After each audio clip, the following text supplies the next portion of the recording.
The walking scorer and standard bearer assigned to the group should meet up and head out together. Depending on the distance from headquarters to the starting tee, this will be at least 15 minutes before you need to be there.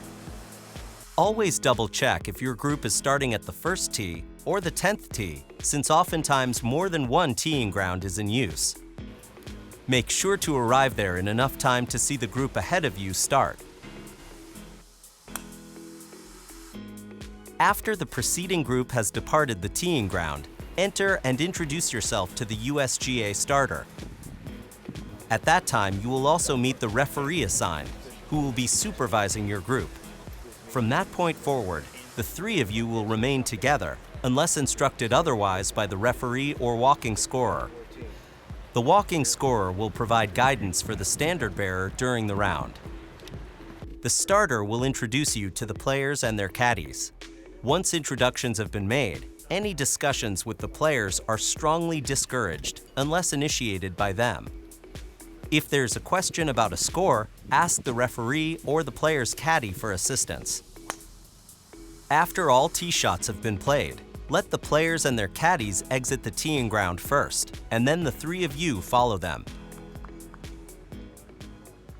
Once out on the golf course, as much as possible, follow your referee's direction as to how and where to proceed. Usually that will mean walking behind the players and caddies, either on the edge of the fairway or in the rough along the rope line next to the gallery. While following the group, be aware that it is not required for a walking scorer to see the golf ball. However, position yourself so that all strokes can be observed.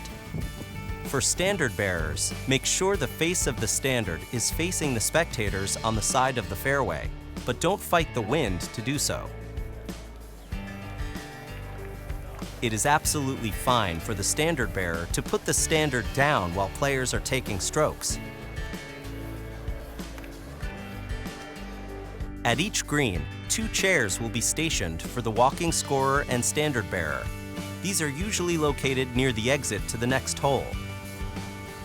When you arrive at the chairs, a tube or stake will have been positioned on which the standard bearer can rest the standard and take a seat. It's a good practice to point the face of the standard towards the spectators. Once a player has completed the hole, the walking scorer will note the score, and then should direct the standard bearer to make changes if necessary. Adjustments to the standard will occur when a player does not make par on the hole. Do not leave your location until after the group finishes play, and then the players and their caddies exit towards the next teeing ground. You can usually follow the referee. Practices to remember. The walking scorer and standard bearer should meet up at headquarters and head out together to see the preceding group start. Once the preceding group has departed, you may enter the teeing ground. And do not initiate conversation with the players.